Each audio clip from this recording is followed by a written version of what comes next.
Hello folks, welcome back. It is time for some more E3 talk, pre-E3 2016. Things are happening, people are going to be talking video games, and we're going to talk about Sony today. So first thing out the gate, we've got to address the elephant in the room, which hasn't been talked about since last E3. Last Guardian. What's happening with Last Guardian? They put a big 2016 logo at the end of the trailer. We have not seen anything of it since. They assure us that it is still coming out in 2016. Is this Sony's big holiday title? Because we know that Horizon has now been delayed out of the holiday season into February of 2017, which means that they probably have to crutch on The Last Guardian as a big thing. And I think last year it was cool to see it back, but I think the problem people had was it basically looked exactly the same as what we'd seen in the PS3 version years ago. Seemed to have not changed that much. Obviously it looks better because it's on PS4, but I want to see a little bit of maybe some different environments, some different kind of gameplay stuff that you're doing in that game, and I think that there will be a solid release date given. I think that we'll get a big demo. I think they will blow it out, and I think that, you know, if they're bold and they want to be bold, they say Last Guardian is available now, but that's obviously, you don't want to piss off retail partners. That sort of stuff would leak anyway if they tried to do it. Yeah, that would be a crazy thing to do. I think that's kind of the way you do that game, because it's just get it in our hands as soon as possible. But it's probably going to be their full game because they don't have anything else. Like, I think it's 3 years in a row now Sony have delayed their big fall game from the holiday window into the start of the next year. And it's happened again with Horizon. So that's probably what they have to worry about, is Last Guardian being big, being a mainstay. Speaking of Horizon, after getting that new trailer, I imagine that we'll see some more gameplay at this year's conference. It has been delayed, of course, but that was one of the big surprises from last year. This brand new IP from Guerrilla. Obviously, they were known as a first-person studio with Killzone before, and they did a good job with those games. A lot of people liked them. They didn't particularly find any acclaim or huge commercial success with them, I imagine, but I think this game is going to be a big push for Sony. I think it is a new IP that they can crutch on, and they can try and turn into, as long as it is it turns out to be a good game, unlike something like The Order, which could have been another Sony franchise had it not gone real south. If it does well, and it is a great game, they can make this an Uncharted-style franchise, where they, have multiple sequels to it, they build it over the period of the next, however long this generation runs for, which is another topic entirely because of the 4.5 and everything. But Horizon, I think, will get a big showing, a big presence, some new different stuff, maybe a bit more focus on the narrative. I think that's something they've set up. They've set up this post-apocalyptic world, and I think that they want to talk a bit more about it, maybe explain the characters some more, give us maybe... I mean, that new trailer that came out was more story-driven in its own right, but I definitely want to see some things that you can do, like maybe dig into the more of the RPG systems, because I know that that's going to be a big part of this. Just give me a lot of Horizon.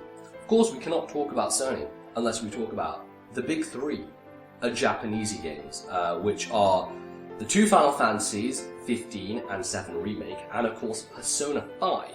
Now, Persona 5 being delayed again into 2017, which probably unsurprisingly to most, but unfortunately not going to hit the same release date as the Japanese one, which comes out in September.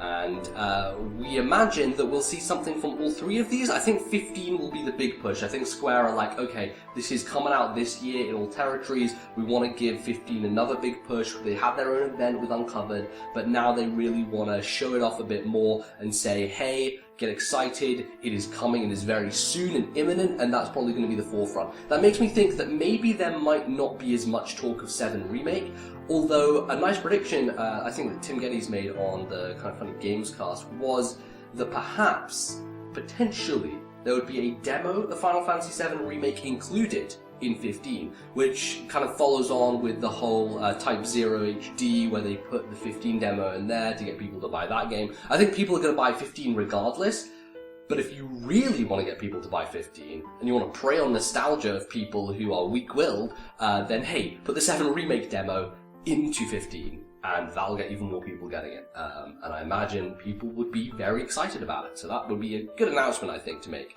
regarding the Final Fantasies. In terms of Persona, though, I think we'll probably get another Persona trailer, another more in-depth one. Maybe maybe some more uncut gameplay, because we really haven't had much of that so far.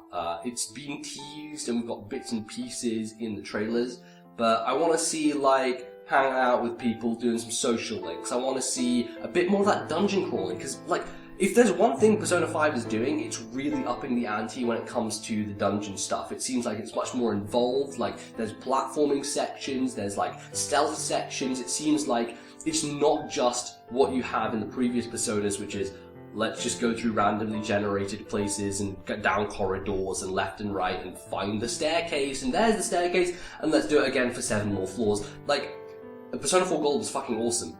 I don't think the dungeons are great or well designed at all. They just seem kind of superfluous and a thing you need to get through. And I think 5, the big promise, it looks like those dungeons are going to be way more interesting, and that's great, because that's like the missing part of the puzzle. It's like what makes Persona completely whole is taking that stuff and actually making it more meaningful. So I think that if they give us more of that, I'll be more excited. Of course, Sony are going to talk about VR, and I don't know how long they'll spend on it, probably a decent amount of time. I don't feel like they're going to do a good job communicating it that well. They'll probably, you know, show off maybe a big demo, a big AAA thing. They don't really have one. I guess Riggs is their biggest one. Like, there's no tentpole title for VR, it seems at the moment. But, yeah, they're going to show VR. I don't know if I care yet, because I haven't used VR, and that's the thing. Like, they can't get people on board unless people have been on board already, if you know what I mean. Like, you have to have tried this thing to buy into it, and as someone who hasn't tried it, and someone who is very motion sick and suffers from that stuff, it doesn't seem like a great proposition to me. So, I'm going to be at Gamescom, I'm going to be able to try it, but until then, no, I'm still a skeptic. But of course, just like Xbox, the big talking point is going to be the PlayStation Neo, the 4.5, the 4K, whatever you want to call it. There are a lot of names it has been going by. And how do they message this? Again, same thing as with Microsoft. What do they say? How do they not piss people off? Because they've got so much goodwill from PS4. Like, there is a great likelihood that if they don't message this correctly, there goes that goodwill. Like, people will be extremely angry. You have a 40 million person install base right now who bought a PS4 and now have an inferior product. And if there's no upgrade path, if there's no way for them to easily move to the next thing, if it is the idea that VR doesn't work as well with the original PS4, and that's why the Neo is this thing that's being brought to the forefront, people just will not be happy with that situation. And I personally, I'm looking forward to it, because it means that I could maybe play Uncharted 4 at 60 frames a second, you know, a 2016 frame rate. Something that actually looks like it is in the year of our Lord 2016, which would be nice. Lots of other games, like I would love to play Infamous Second Son at 60 frames a second. All these things would be wonderful. But I also worry that they're just going to be pushing graphics again.